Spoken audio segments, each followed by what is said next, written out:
Good morning दोस्तों, मैं रजनीश आपका स्वागत करता हूं, अभिनंदन करता हूं अपने परिवार ज्ञानदायिनी परिवार में। तो हम लोग करंट अफेयर की क्लास में पहुंच चुके हैं।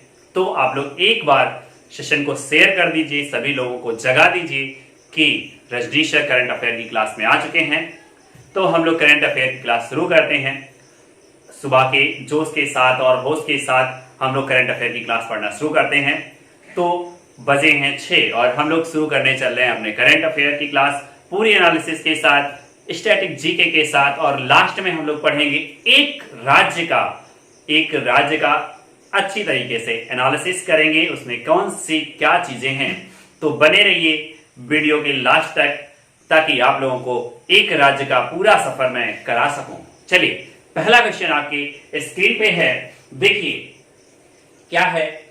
तो हाल ही में किसे international financial services centre authority के प्रमुख के रूप में नियुक्त किया गया है।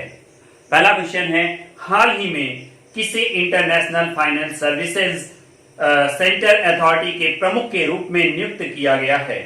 ठीक है, तो इंजेती श्रीनिवास, राजीव कुमार, वीके पाल, केवी कामत, किसे किया गया है। देखिए, अब यहां पे हम लोगों को जानना चाहिए कि जो ये पहले था, ठीक है, जो ये पहले था IFSC, ठीक है, IFSC क्या है, इसका फुल फॉर्म क्या है।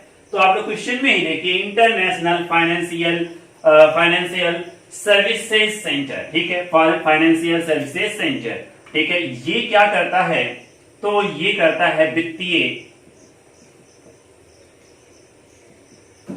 ठीक है, ये क्या करता है, जितनी भी वित्तीय गतिविधि होती है उसकी समीक्षा करता है, ठीक है, उसकी समीक्षा करता है। IFSC, ठीक है, IFSC सब इसका रेगुलेशन, प्रारंभ में इसका रेगुलेशन कौन करता था, ठीक है, तो प्रारंभ में इसका रेगुलेशन करता था RBI, ठीक है, प्रारंभ में इसका रेगुलेशन कौन करता था, RBI। लेकिन वर्तमान में कौन करता है, तो वर्तमान में करता है IFSCA, ठीक है, IFSCA। तो इसका फुल फॉर्म क्या हो जाएगा, तो इसका फुल फॉर्म हो जाएगा international financial services centres authority. A का मतलब क्या है, तो ए का मतलब यहां पे हो जाएगा अथॉरिटी, ठीक है, ए का मतलब क्या हो जाएगा, यहां पर अथॉरिटी हो जाएगा, ठीक है। तो ये कब बना, तो ये 2019 के एक्ट के तहत इसका निर्माण हुआ, ठीक है, 2019 की एक्ट के तहत इसका निर्माण हुआ। और अब आपके पेपर में पूछा गया है, इसके प्रमुख के रूप में किसे नियुक्त किया गया है, तो आप कहेंगे इंजेती श्रीनिवास राव को नियुक्त किया गया है। किसे नियुक्त किया गया है, इंजेती श्रीनिवास राव को नियुक्त किया गया है। कितने सालों के लिए, तो कितने सालों के लिए, ये 3 साल तक अब इस पे कार्य करेंगे, ठीक है, ये अब 3 साल के लिए इस पे कार्य करेंगे। तो पहले क्या था, तो पहले था IFSC, ठीक है, क्या था, इंटरनेशनल फाइनेंशियल सर्विसेज सेंटर, ठीक है। अब क्या बन गया है, international financial services centre authority. और इसके प्रमुख कौन बने हैं, तो इसके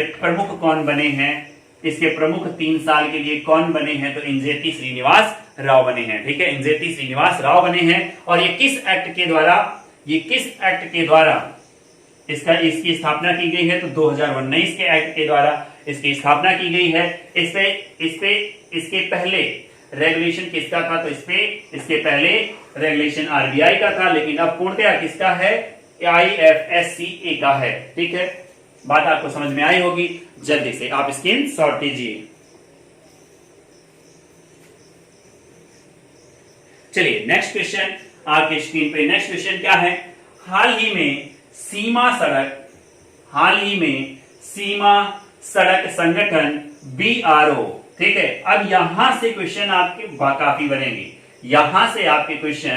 काफी बनेंगे, क्योंकि इस समय सीमा को ही लेके चीन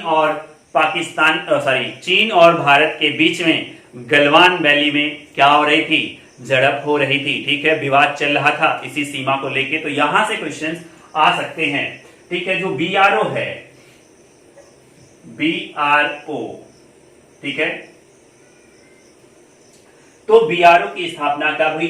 सीमा सड़क, ठीक है, सीमा सड़क संगठन, ठीक है, यानी कि बॉर्डर रोड ऑर्गेनाइजेशन जो है, इसकी स्थापना कब हुई? तो इसकी स्थापना हुई 1960 में, ठीक है। ये किसके अंतर में होता है? तो ये रक्षा मंत्रालय, ये रक्षा मंत्रालय के अधीन होता है, ठीक है, ये रक्षा मंत्रालय के अधीन होता है, ठीक है। अब अगर बात कर ले इसका हेडक्वार्टर कहाँ है, तो इसका हेडक्वार्टर है आपका दिल्ली में, ठीक है, इसका हेडक्वार्टर है आपका दिल्ली में, ठीक है। इसका हेडक्वार्टर कहाँ है? तो इसका हेडक्वार्टर है दिल्ली में। इसका काम क्या होता है? तो इसका काम होता है, इसका काम क्या होता है? तो इसका काम होता है सीमा पर, ठीक है, सीमा पर सड़क और पुल का निर्माण करवाना, सीमा पर सड़क और पुल का निर्माण करवाना।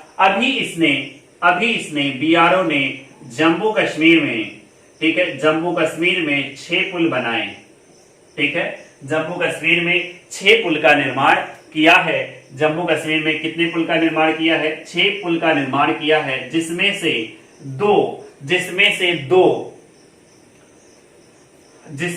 दो जम्मू कश्मीर के कठुआ जिले में हैं, ठीक है, जिसमें से 2 जम्मू कश्मीर के कठुआ जिले में हैं, और 4 जो है जम्मू के अखनूर सड़क पर है, ठीक है, जम्मू के अखनूर सड़क पर है, ठीक है, 4 जम्मू के अखनूर सड़क पर है। और इस पुल का निर्माण किसके द्वारा हुआ? तो प्रोजेक्ट संपर्क के द्वारा किया गया है, ठीक है, किसके द्वारा किया गया है? तो प्रोजेक्ट संपर्क के किसके द्वारा किया गया है? तो प्रोजेक्ट संपर्क के द्वारा किया गया है, ठीक है। तो इसका निर्माण किसके द्वारा किया गया है? प्रोजेक्ट संपर्क के द्वारा किया गया है। BRO बॉर्डर रोड ऑर्गेनाइजेशन की स्थापना 1960 में हुई। ये किसके अधीन है? तो ये रक्षा मंत्रालय के अधीन है। इसका हेडक्वार्टर दिल्ली है। ये क्या करता है? सीमा पर सड़क और पुल बनवाता है। तो अभी BRO ने किसके तहत? तो प्रोजेक्ट संपर्क के तहत जम्मू कश्मीर में कितने पुल बनवाए? प्रोजेक्ट संपर्क के तहत जम्मू कश्मीर में कितने पुल बनवाए? तो 6 पुल बनवाए, जिसमें से 2 कठुआ जिले में हैं और 4 अखनूर सड़क पर, जम्मू के अखनूर सड़क पर बनवाया गया है। ठीक है, चलिए इसका स्क्रीनशॉट ले लीजिए, फिर देखते हैं इस क्वेश्चन को क्या करना था।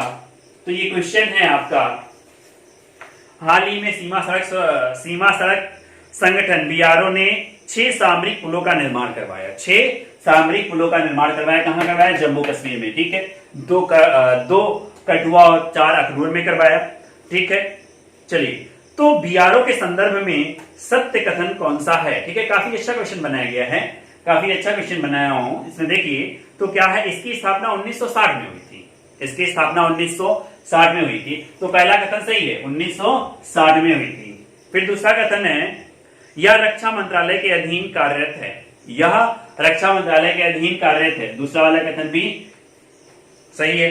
तीसरा है, इसका कार्य बॉर्डर क्षेत्र के आधारभूत संरचना विकसित करना। ठीक है, बॉर्डर क्षेत्र की आधारभूत संरचना स्थापित करना। तो ये क्या कर रहा है? आधारभूत संरचना ही तो स्थापित कर रहा है। इसका मतलब ये क्या है? यहाँ पे सभी कथन सत्य हैं। यहाँ पे सभी कथन सत्य हैं। चलिए नेक्स्ट क्वेश्चन की तरफ बढ़ते हैं। नेक्स्ट क्वेश्चन आपके स्क्रीन पे, तो नेक्स्ट क्वेश्चन आपके स्क्रीन पे क्या है? हाल ही में किस राज्य के या की मुख्यमंत्री ने सेल्फ स्कैन नामक मोबाइल ऐप लॉन्च किया है? क्या क्वेश्चन है? हाल ही में किस राज्य के या की मुख्यमंत्री ने सेल्फ स्कैन नामक मोबाइल ऐप लॉन्च किया है? ये जो मोबाइल ऐप लॉन्च किया गया है, ये किसके बदले में लॉन्च किया गया है? तो अभी आप लोगों ने न्यूज में रहा कि टिकटॉक से तो 61 ऐप चाइनीज बंद कर दिए गए। तो उसमें से एक ऐप था कैम स्कैनर। ठीक है, ये कैम स्कैनर क्या करता था? आपके डॉक्यूमेंट को स्कैन करता था, एडिट करता था। ठीक है, आप लोगों ने इसका खूब यूज किया होगा। लेकिन ये क्या करता था, सारे आपके सारे डॉक्यूमेंट को कहां पर सेव करता था, तो चीन के सर्वर पर क्या कर लेता था, सेव कर लेता था। तो इसी के बदले में जो ऐप लॉन्च हुआ है सेल्फ स्कैनर, ठीक है, क्या जो लॉन्च हुआ है वो है सेल्फ स्कैन, ठीक है। कौन सा ऐप लॉन्च हुआ है, तो self scan app, mobile app launch हुआ है। ये क्या करेगा, आपके डॉक्यूमेंट को क्या करेगा, सबसे पहले तो स्कैन करेगा, और आप इसे क्या कर सकते हैं, तो इससे आप एडिट भी कर सकते हैं, ठीक है, इससे आप एडिट भी कर सकते हैं। क्या ये सर्वर पर सेव करेगा, तो ये सर्वर पे आपके डॉक्यूमेंट को अपलोड नहीं करेगा, तो ये सेव कहां करेगा, तो आपके मोबाइल में सेव करेगा, ठीक है। तो आपके कहां पर सेव करेगा, तो मोबाइल में सेव करेगा। तो किस राज्य ने लॉन्च किया है, तो इसे लॉन्च किया है पश्चिम बंगाल ने, ठीक है, पश्चिम बंगाल ने। और पश्चिम बंगाल की जो सीएम है वो कौन है, तो ममता बनर्जी, ठीक है।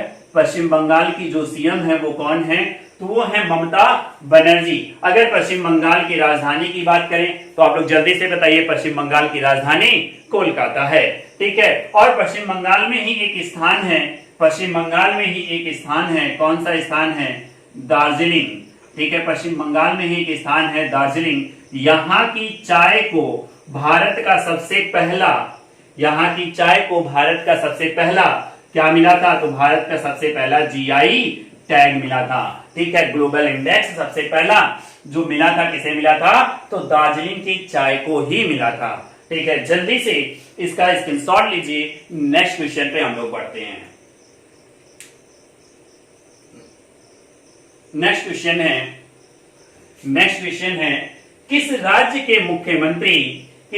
के मुख्यमंत्री ने महाजॉब पोर्टल लॉन्च किया है, महाजॉब पोर्टल लॉन्च किया है, ठीक है। अब देखिए जो महाजॉब पोर्टल है ये होता क्या है, तो एक वेबसाइट होती है ये, ठीक है, एक वेबसाइट होती है जिसे आप लोग कहते हैं www.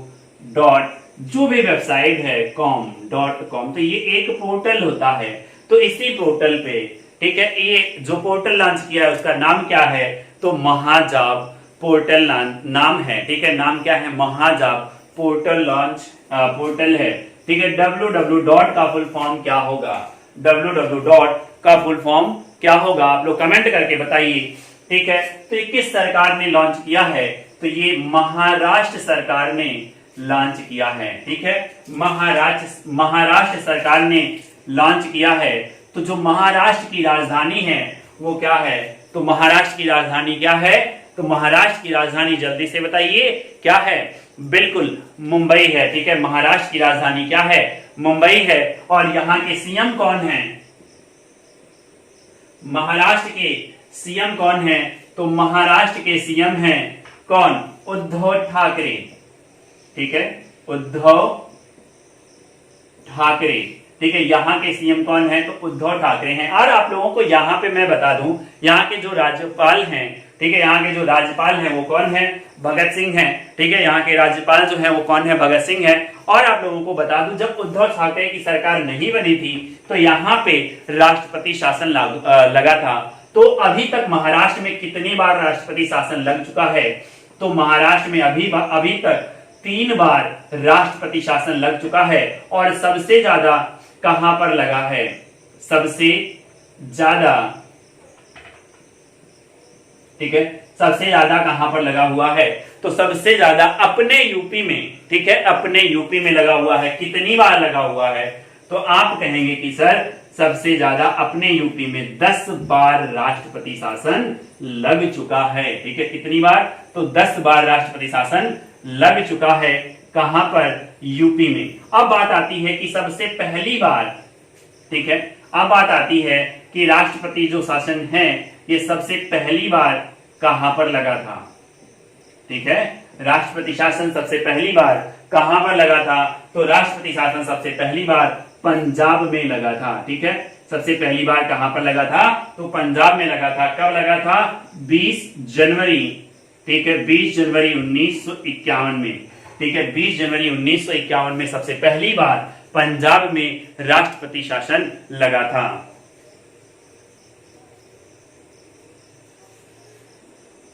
आप लोग जल्दी से इसका स्क्रीनशॉट लीजिए, हम लोग पहुंचते हैं अपने नेक्स्ट क्वेश्चन पे। ठीक है, तो हमारा नेक्स्ट क्वेश्चन है, किस राज्य सरकार ने देहिंग पटकाई वन्यजीव अभ्यारण्य को राष्ट्रीय उद्यान में अपग्रेड कर दिया है? देहिंग पटकाई वन्यजीव को। ठीक है, तो आप सबसे पहले यहां पर ये सोचिए कि जो ये वन्यजीव अभ्यारण्य था ये कहां पे था? तो देहिंग पटकाई वन्यजीव अभ्यारण्य कहां पर था? तो असम में था। कहां पर था? असम में। ठीक है, तो असम में और कौन कौन से हैं? असम में और कौन कौन से हैं? असम में है मानस। ठीक है, काजीरंगा आपका हो गया, देहिंग पटकाई। ठीक है, देहिंग पटकाई वन्यजीव। फिर आपका क्या हो गया? डिब्रूगढ़। ठीक है, आपका हो गया डिब्रूगढ़। फिर आपका कौन सा हो गया?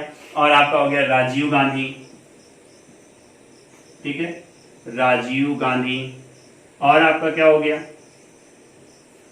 मानस, काजीरंगा, देहिंग पटकाई।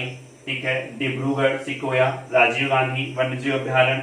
ठीक है, और उसके बाद क्या है? नामेरी। ठीक है, नामेरी। तो ये सभी के सभी यहाँ पे हैं। तो यहाँ पे आपको पूछा गया है देहिंग पटकाई वन्यजीव अभ्यारण्य को अपग्रेड करके किस में बनाया जा रहा है? तो राष्ट्रीय उद्यान में परिवर्तित किया जा रहा है। ठीक है, किसमें परिवर्तित किया जा रहा है? तो राष्ट्रीय उद्यान में परिवर्तित किया जा रहा है। ठीक है, तो अब आपको आंसर मालूम हो गया ना, किस राज्य सरकार ने देहिंग पटकाई वन्यजीव अभ्यारण्य को राष्ट्रीय उद्यान में अपग्रेड करने का निर्णय लिया है? तो असम सरकार ने। ठीक है, आपका आंसर क्या हो जाएगा? असम सरकार ने। ठीक है, किसने किया है? असम सरकार ने लिया है। ठीक है, अब देखिए यही असम में ही आपका गेटवे टू नॉर्थ ईस्ट जो है वो कहां पर है? आपके असम में है। ठीक है, अगर राज्य की बात करें तो यहां असम में है। अगर हम लोग किसकी बात करें? शहर की बात करें तो शहर की बात है गुवाहाटी में। ठीक है, गुवाहाटी में है। अगर और भी बात करें असम में, तो असम के जो सीएम है वो कौन है? असम के जो सीएम है वो कौन है? तो आप कहेंगे सर्बानंद सोनोवाल। ठीक है, सर्बानंद सोनोवाल है यहाँ के सीएम। और यहाँ के गवर्नर कौन है? राज्यपाल कौन है? तो आप कहेंगे जगदीश मुखी। ठीक है, जगदीश मुखी। और असम के बारे में और भी मैं आपको बताना चाहूं तो एशिया का सबसे पहला तेल का कुआं कहां खोजा गया था? तो आपके भारत में, आपके असम में। ठीक है, और यहीं से एक योजना चलाई गई थी, धनवंतरी योजना। ठीक है, असम से ही एक योजना चलाई गई, धनवंतरी योजना। और मैं धनवंतरी योजना क्यों बता रहा हूं? क्योंकि धनवंतरी पुरस्कार भी है। ठीक है, धनवंतरी पुरस्कार भी है। तो जो धनवंतरी पुरस्कार है ये किस क्षेत्र में दिया जाता है? तो आपका आंसर हो जाएगा धनवंतरी पुरस्कार जो है वो आपका चिकित्सा के क्षेत्र में दिया जाता है। किस क्षेत्र में दिया जाता है? चिकित्सा के क्षेत्र में दिया जाता है। चलिए नेक्स्ट क्वेश्चन की तरफ बढ़ते हैं। तो नेक्स्ट क्वेश्चन का आंसर आप लोग दीजिए। नेक्स्ट क्वेश्चन है, क्या है नेक्स्ट क्वेश्चन? अभी हाल ही में भारत सरकार द्वारा राष्ट्रीय कंपनी विधि अपीली अधिकरण के चेयरपर्सन का कार्यकाल बढ़ा दिया गया। इसके चेयरपर्सन कौन थे? तो इसके चेयरपर्सन कौन थे? अब देखिए एक एक्ट आया था 2016 में। एक एक्ट आया था, कौन सा एक्ट आया था? आईबीसी 2016। ठीक है, आईबीसी 2016 में एक कानून आया था, आईबीसी। ठीक है, इसका मतलब क्या होता है? इसका मतलब होता है इंसॉल्वेंसी एंड बैंकरप्सी कोड, ठीक है, बैंकरप्सी कोड। देखिए इंसॉल्वेंसी का मतलब होता है दिवालिया, ठीक है। क्या होता है यहां पे मैं आपको यहां पे बता दूं क्या है इसका फुल फॉर्म क्या है। इंसॉल्वेंसी एंड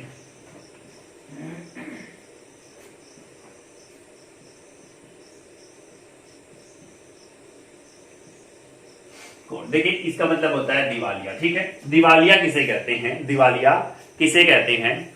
तो दिवालिया वो होते हैं, जैसे मैंने बैंक से 1 लाख लोन लिया, ठीक है। मैंने बैंक से कितना लिया, 1 लाख लोन लिया। अब ये लोन मैं वापस चुका नहीं पाया, ठीक है, मैं वापस ये लोन चुका नहीं पाया, तो जितने का लोन लिया था उससे ज्यादा मेरा कर्ज हो गया, ठीक है, उससे ज्यादा मेरा ब्याज बढ़ के हो गया। तो इस समय मैं किस कगार पे आ गया हूं?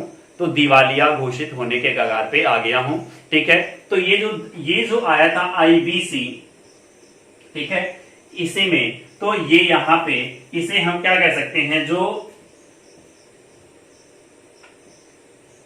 कर्ज होता है वो आपकी संपत्ति से क्या हो जाए, वो आपकी संपत्ति से ज्यादा हो जाए, तो आप क्या घोषित कर दिए जाएंगे, आप क्या कर दिए जाएंगे, दिवालिया। तो दिवालिया जो घोषित हुआ, अब वो कहा कि सर मेरे पास इतने पैसे नहीं है कि मैं इसे चुका पाऊं, तो मुझे क्या कर दिया जाए, या माफ कर दिया जाए। तो ये कहां पर जाएगा, तो ये कोर्ट जाएगा, ठीक है। तो किसके लिए, माफी के लिए।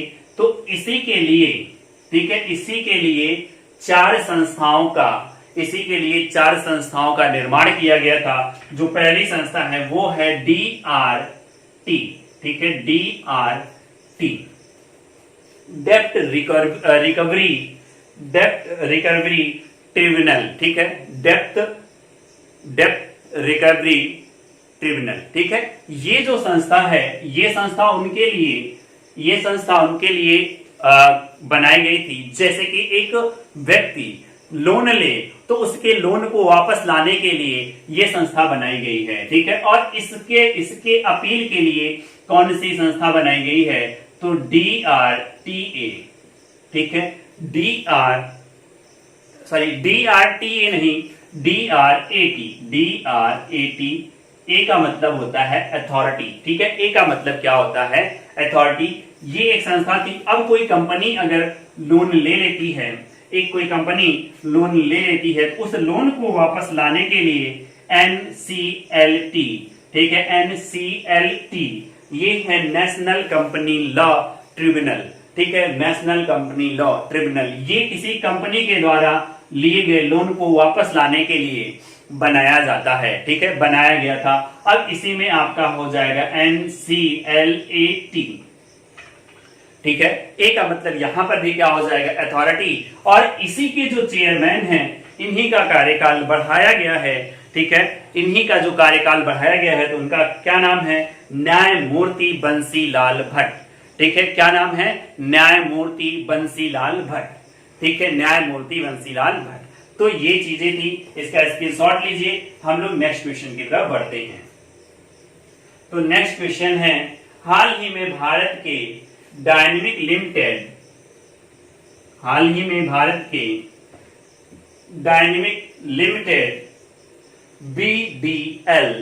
BDL के साथ किस किस मिसाइल के लिए लाइसेंस और transfer of technology TOT agreement पर हस्ताक्षर किया गया है, ठीक है। पृथ्वी 1, निर्भय, अग्नि 1, आकाश मिसाइल वेपन सिस्टम और अग्नि 3। तो किसके लिए, तो ये जो है सतह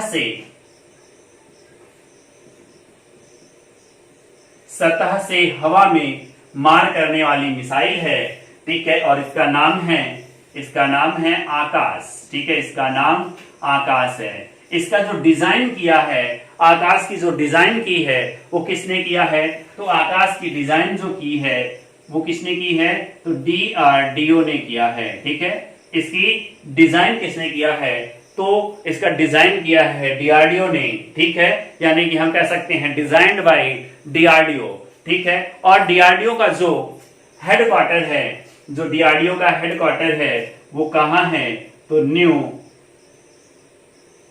दिल्ली में है, ठीक है, न्यू दिल्ली में है। अब इसे बना कौन रहा है, इसे बनाएगा कौन, मैन्युफैक्चर कौन करेगा, तो manufactured by BDL, manufactured by BDL। और इसका जो हेडक्वार्टर है वो कहां है, तो इसका हेडक्वार्टर है हैदराबाद में, ठीक है। इसका हेडक्वार्टर कहां है, तो इसका हेडक्वार्टर है हैदराबाद में, ठीक है। तो आपको आंसर मालूम हो गया। आकाश मिसाइल वेपन सिस्टम के लिए इन्होंने अपनी तकनीक को एक दूसरे से साझा करने के लिए एग्रीमेंट साइन किया है, ठीक है, एग्रीमेंट साइन किया है। चलिए नेक्स्ट क्वेश्चन की तरफ बढ़ते हैं, स्क्रीनशॉट ले सकते हैं आप, ठीक है। और आप लोग हमारे साथ क्या करा करिए, अपना नोट्स बनाते रहा करिए। जो ये पॉइंट्स में लिखा रहा हूं इसी को कहते हैं स्टैटिक जीके, ठीक है, इसी को कहते हैं स्टैटिक जीके। तो ये पॉइंट आप लोग बना के क्या करिए करिए, लिख लिया करिए, ताकि आप लोगों को भविष्य में इसका फायदा मिल सके, ठीक है। और वीडियो एक बार देखा करिए, 2 बार देखा करिए, नहीं समझ में आता है तो 3-4 बार देखा करिए, ठीक है। ऐसा है नहीं कि आपको समझ में नहीं आएगा अगर आप ध्यान लगाकर देख रहे हैं तो, ठीक है, अगर आप ध्यान लगाकर देख रहे हैं तो। चलिए नेक्स्ट क्वेश्चन की तरफ देखते हैं। तो नेक्स्ट क्वेश्चन है, हाल ही में भारतीय रेल मंत्रालय द्वारा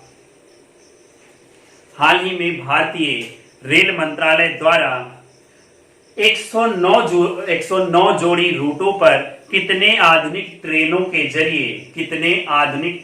जरिए यात्री ट्रेनें चलाने के लिए निजी कंपनियों से आवेदन मांगा गया है, निजी कंपनियों से आवेदन मांगा गया है। ऑप्शन है 150, 151, 155, 154। तो आपका आंसर सही जो हो जाएगा वो 151 हो जाएगा, ठीक है। 151 ट्रेनों को चलाने के लिए आवेदन मांगा गया है। तो आपको बताना है कि जो पहला पीपीपी स्टेशन बना वो कौन है, जो पहला पीपीपी स्टेशन बना वो कौन है, आपको जल्दी से बताना है। तो आप पीपीपी का मतलब समझ रहे होंगे, क्या है पीपीपी का मतलब, क्या है, पब्लिक प्राइवेट पार्टनरशिप, ठीक है। जो पब्लिक प्राइवेट पार्टनरशिप हुआ था उस समय कितने हुए थे, तो 23 स्टेशन हुए थे। कितने स्टेशन हुए थे, 23 स्टेशन को किया गया था। तो जो पहला था वो कौन सा था, तो पहला था हबीबगंज एमपी। पहला कौन था, हबीबगंज एमपी, ठीक है। पहला कौन सा था, तो पहला था हबीबगंज एमपी। और पहली प्राइवेट ट्रेन कौन थी, तो पहली प्राइवेट ट्रेन थी जो कि कहां से, दिल्ली से लखनऊ, ठीक है, कहां से, दिल्ली से लखनऊ तक चलने वाली थी, ठीक है। दिल्ली से कहां तक, तो दिल्ली से लखनऊ तक चलने वाली थी। वो कौन सी ट्रेन थी, तो कौन सी थी, तेजस एक्सप्रेस, ठीक है। कौन सी थी, तेजस एक्सप्रेस। अब देखिए ये टेंडर मांगा गया है, यानी कि जो बच्चे रेलवे का फॉर्म भरे थे उनके लिए थोड़ा सा दुखद खबर है, क्योंकि थोड़ी सी वैकेंसी कम हो जाएगी, ठीक है। ऐसे स्टेशनों पर दोनों लोग काम करते हैं, ज्यादातर प्राइवेट और कुछ सरकारी लोग। तो यहां से कुछ सरकारी पोस्ट भी खत्म कर दी जाएंगी, ठीक है। तो प्राइवेट सेक्टर में कर दिया जाता है। और प्राइवेट सेक्टर में जब ये ट्रेनें चलती हैं तो जो ट्रेन होती है जो प्राइवेट चलती है उसका काम क्या होता है कि वो समय से पहुंचे और समय से हर जगह पर जाए, ठीक है। और इसका जो आपका जर्नल किराया होना चाहिए उससे कहीं ज्यादा होता है। अगर कहीं का मान लीजिए यहां से, ठीक है, अयोध्या से फैजाबाद का जो किराया है वो मान लीजिए 1000 है, ठीक है, सॉरी गड़बड़ हो गया, अयोध्या से दिल्ली तक का जो किराया है, ठीक है, अयोध्या से जो दिल्ली तक का किराया मान लीजिए 1000 है, तो इन प्राइवेटों का किराया यहीं पे कम से कम 500-600 अधिक होता है, ठीक है। तो ये ट्रेनें कभी देर तो करती नहीं है, लेकिन अगर एक घंटे ये ट्रेन लेट करती है तो आपको कुछ पैसा भी नहीं मिलेगा। लेकिन 1 घंटे से अधिक अगर ये ट्रेन लेट करती है तो आपको उसके आगे के प्रत्येक घंटे का 100 रुपया आपको वापस कर दिया जाएगा, ठीक है, आपको वापस कर दिया जाएगा। पहले ही इतना पैसा ले लिया है, अगर वापस भी कर देगी तो क्या दिक्कत है। लेकिन ऐसा होने वाला नहीं है, कोई भी प्राइवेट कंपनी अपना घाटा नहीं सहेगी, ठीक है। इसलिए वो आपके समय को बचाएगी और आपको एकदम एग्जैक्ट समय पर जितने का उसका समय होगा उतने पे आपको पहुंचाएगी। चलिए ठीक है, ये क्वेश्चन आपका हो गया। चलिए नेक्स्ट क्वेश्चन की तरफ बढ़ते हैं। नेक्स्ट क्वेश्चन है आपका,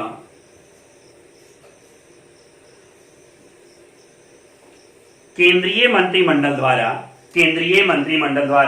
3 सार्वजनिक क्षेत्रों के जनरल इंश्योरेंस कंपनियों के लिए, केंद्रीय मंत्रिमंडल द्वारा 3 सार्वजनिक क्षेत्र के जनरल इंश्योरेंस कंपनियों के लिए कितने करोड़ रुपए की पूंजी निवेश को मंजूरी दिया गया है। तो भारत सरकार ने क्या किया है, ठीक है,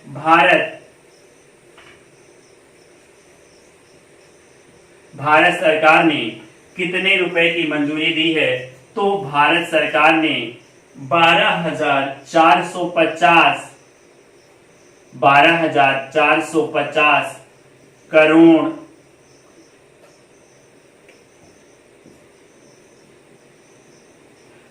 रुपए की मंजूरी दी है।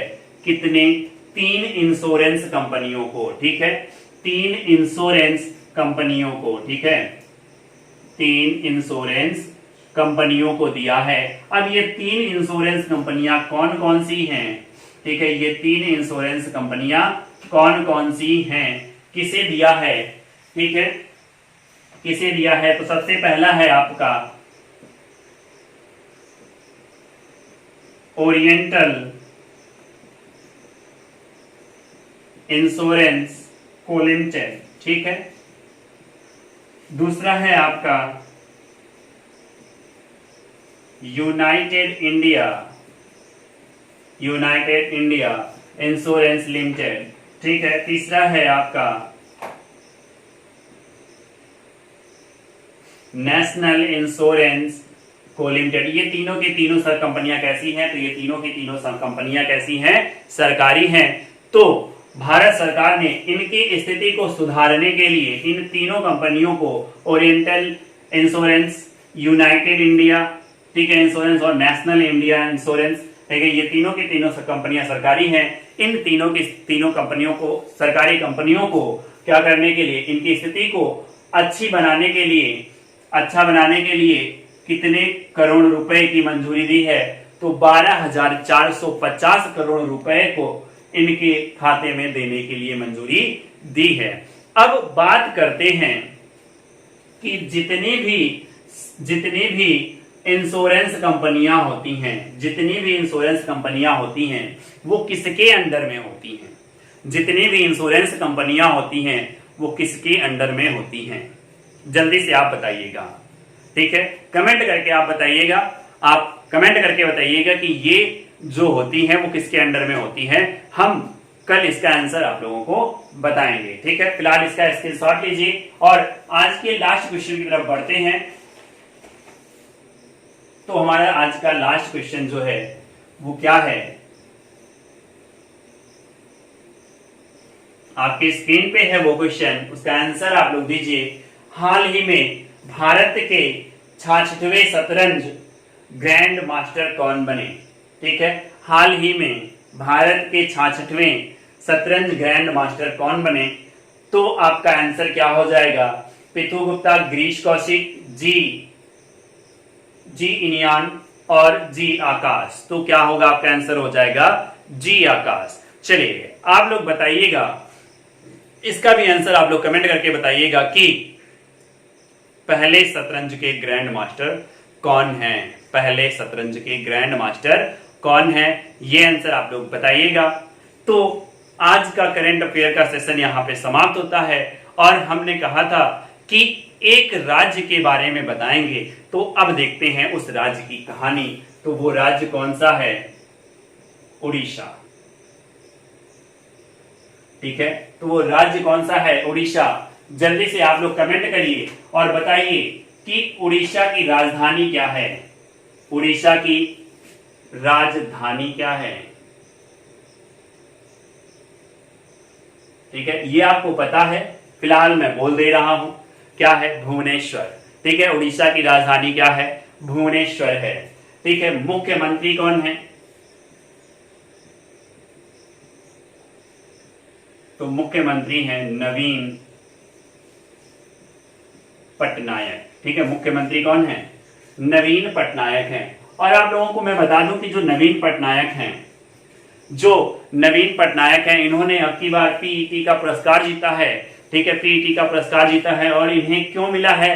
तो इन्होंने अपने जानवरों के प्रति जो सहानुभूति दिखाई है, इन्होंने 54 लाख रुपए का जो पैकेज दिया है जानवरों के भोजन के लिए, इसके लिए इनको क्या है, पीईटी का क्या मिला है? पुरस्कार मिला है। ठीक है, मैंने लेखपाल वाले करंट में इसको पढ़ाया है। आगे देखते हैं। ठीक है, यहाँ के गवर्नर कौन है? यहाँ के गवर्नर कौन है? यहाँ के गवर्नर मतलब राज्यपाल। ठीक है, तो गणेश लाल हैं। ठीक है, गणेशी लाल हैं। कौन है? गणेशी लाल हैं।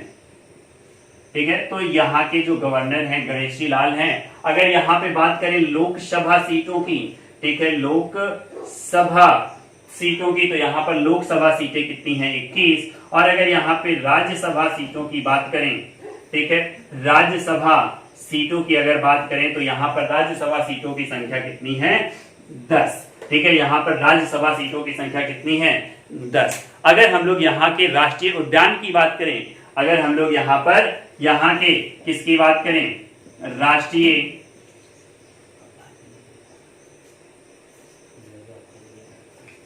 यहाँ के राष्ट्रीय उद्यान की बात करें। ठीक है, यहाँ के राष्ट्रीय उद्यान की अगर हम लोग बात करें तो यहाँ पर कौन सा है? तो यहाँ पर है भीतर कनिका। ठीक है, कौन है? भीतर कनिका और सिमली पाल। ठीक है, यहाँ पर कौन है? ये क्वेश्चन पेपर में काफी पूछा जाता है, भीतर कनिका और सिमली पाल। ठीक है, भीतर कनिका और सिमली पाल कहाँ के राष्ट्रीय उद्यान है? तो उड़ीसा के राष्ट्रीय उद्यान है। ठीक है, उड़ीसा के राष्ट्रीय उद्यान है। अब बात करते हैं, अगर यहाँ पे झील कौन सी है, तो यहाँ पे एक जो झील प्रसिद्ध है, ठीक है, यहाँ की जो एक झील प्रसिद्ध है वो कौन सी झील है? तो चिल्का झील। ठीक है, कौन सी झील है? चिल्का झील। ठीक है, कैसे पानी की झील है? तो चिल्का झील जो है वो खारे पानी की झील है। ठीक है, खारे पानी की झील है। यहाँ की झील की बात करें, अब देखिए यहाँ पे एक मंदिर है, यहाँ पे एक मंदिर की बात करते हैं तो यहाँ के जो मंदिर का नाम है वो कोणार्क मंदिर है। ठीक है, कोणार्क मंदिर, या इसी को हम लोग क्या कहते हैं? सूर्य मंदिर। और इसी सूर्य मंदिर को क्या कहा जाता है? ब्लैक पैगोडा कहा जाता है। ठीक है, क्या नाम है? Black pagoda. ठीक है, ब्लैक पैगोडा कहा जाता है। जो मंदिर है कोणार्क मंदिर, या फिर इसी को सूर्य मंदिर कहा जाता है, तो इसी को हम लोग क्या कहते हैं भैया? तो इसको हम लोग क्या कहते हैं? ब्लैक पैगोडा कहते हैं। ठीक है, क्या कहते हैं? ब्लैक पैगोडा कहते हैं। अगर यहाँ की नदियों की बात करें, ठीक है, यहाँ की नदियां अगर हम लोग बात करें तो यहाँ पे जो नदियां बहती हैं वो कौन सी हैं? तो पहली नदियां हैं ब्राह्मणी। ठीक है, पहली नदी जो है ब्राह्मणी, दूसरी है महानदी। ठीक है, दूसरी है महानदी। तीसरी जो नदी है, तीसरी नदी का नाम क्या है? तो तीसरी नदी का नाम है तेल। ठीक है, तीसरी नदी का नाम क्या है? तेल। और जो नदियां हैं वो कौन सी हैं? तो बेतारणी और कोयना।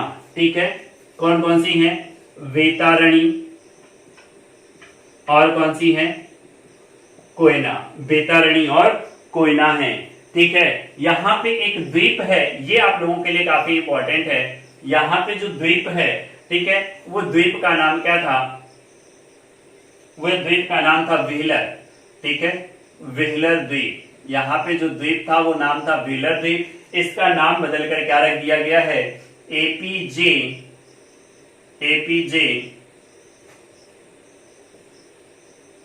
उसका नाम बदलकर क्या रख दिया गया है? एपीजे अब्दुल कलाम द्वीप। ठीक है, एपीजे अब्दुल कलाम द्वीप रख दिया गया है। इसका नाम बदल के क्या रख दिया गया है? तो एपीजे अब्दुल कलाम द्वीप रख दिया गया है। ठीक है, एपीजे अब्दुल कलाम द्वीप रख दिया गया है। अब अगर हम लोग बात करते हैं यहाँ के बांध की बात करते हैं तो यहाँ पर बांध है एक हीराकुंड बांध। ठीक है, हीराकुंड बांध। देखिए हीराकुंड बांध किस नदी पर है? हीराकुंड बांध किस नदी पर है? तो आप लोगों के लिए एक मैं ट्रिक बताता हूं कि आप इसे याद कैसे करेंगे। ठीक है, आप लोगों ने मूवी देखी होगी सूर्यवंशम, ठीक है। उस सूर्यवंशम में एक व्यक्ति था अमिताभ बच्चन, जिनका नाम क्या था, जिनका नाम था हीरा, ठीक है। और वो कैसे व्यक्ति थे, हीरा कैसे व्यक्ति थे, हीरा महान व्यक्ति थे। कैसे व्यक्ति थे, हीरा महान व्यक्ति थे। तो हीराकुंड बांध किस नदी पर है, तो हीराकुंड बांध जो है वो महानदी पर है, ठीक है। हीराकुंड बांध किस नदी पर है, तो महानदी पर है।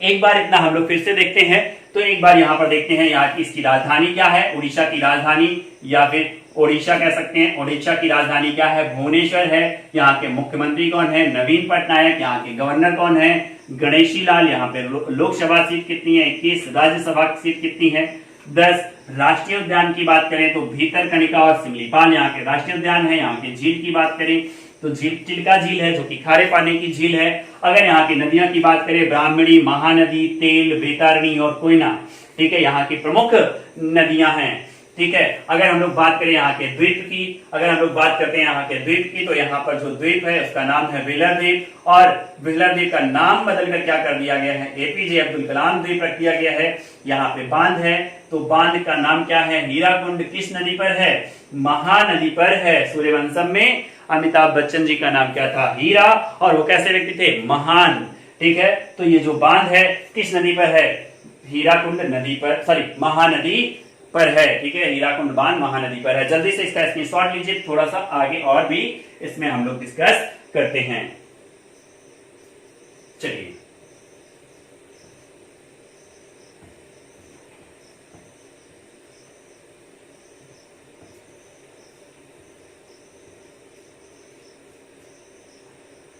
चलिए बात करते हैं। यहाँ पे एक स्टेडियम है, ठीक है, स्टेडियम है। यहाँ पे एक स्टेडियम है। कौन सा स्टेडियम है, तो कलिंगा स्टेडियम है, ठीक है। कौन सा है, कलिंगा स्टेडियम है, ठीक है। यहाँ पर कौन सा स्टेडियम है, तो यहाँ पर कलिंगा स्टेडियम है। और कलिंगा स्टेडियम में बता क्यों रहा हूं, क्योंकि यहाँ पर जो 2023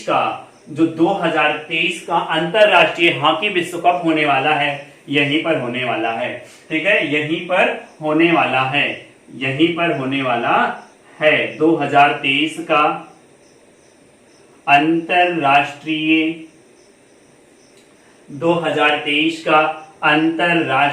हॉकी विश्व कप जो होगा कौन से स्टेडियम में होगा, कलिंगा स्टेडियम में होगा। कहां पर होगा, तो उड़ीसा के भुवनेश्वर और राउरकेला में होगा, ठीक है। उड़ीसा के भुवनेश्वर, ठीक है, उड़ीसा के भुवनेश्वर व राउरकेला में होगा, ठीक है। राउरकेला में होगा। कब होगा, 13 से 29 जनवरी के बीच में होगा, ठीक है। 13 से 29 जनवरी के बीच में होगा। और यहाँ पे आप लोगों को एक चीज और मैं बता दूं कि राउरकेला में एक स्टील फैक्ट्री है, ठीक है। एक स्टील फैक्ट्री है, ठीक है। क्या है, एक स्टील फैक्ट्री है। और इस स्टील फैक्ट्री को जो लगाया गया है वो किसके मदद से लगाया गया है, किसके साझेदारी से लगाया गया है, तो वो जर्मनी के साझेदारी के द्वारा लगाया गया है। किसके साझेदारी के द्वारा लगाया गया है, तो जर्मनी की साझेदारी के द्वारा लगाया गया है, ठीक है। अब आप देखेंगे जो ऐसे भारत है ऐसे करके, तो यहाँ पे आपका क्या है, उड़ीसा, ठीक है। तो उड़ीसा से सटे जो राज्य हैं, ठीक है, यहाँ जो ऐसे भारत की ऐसा आपका ऐसा जो भारत है ऐसे करके, ठीक है, ऐसे करके ये आपका जो भारत है, तो ये जो उड़ीसा है, तो उड़ीसा जो सटे जो राज्य हैं वो कौन कौन से हैं, तो आपका हो गया, ठीक है, तो आपका हो गया सटे राज्य जो हैं वो कौन कौन से हो गए, तो आपके हो गए छत्तीसगढ़, ठीक है, आपके हो गए छत्तीसगढ़, आपके हो गए झारखंड, आपके छत्तीसगढ़ हो गए, आपके झारखंड हो गए, फिर आपका हो गया पश्चिम बंगाल, फिर आपका क्या हो गया, आंध्र प्रदेश, ठीक है, आंध्र प्रदेश। क्या हो गया भैया, आंध्र प्रदेश। तो उड़ीसा से कितने राज्य सटे हैं, तो कितने राज्य सटे हैं, 1 2 3 4 राज्य सटे हुए हैं। छत्तीसगढ़, झारखंड, पश्चिम बंगाल, छत्तीसगढ़, झारखंड, पश्चिम बंगाल और आंध्र प्रदेश, ठीक है। तो आज की क्लास यहीं पे खत्म होती है। कल की क्लास में क्या होगा इसके लिए बने रहिए हमारे YouTube चैनल के साथ, ठीक है। तब तक के लिए जय हिंद, जय भारत, आपका दिन शुभ हो।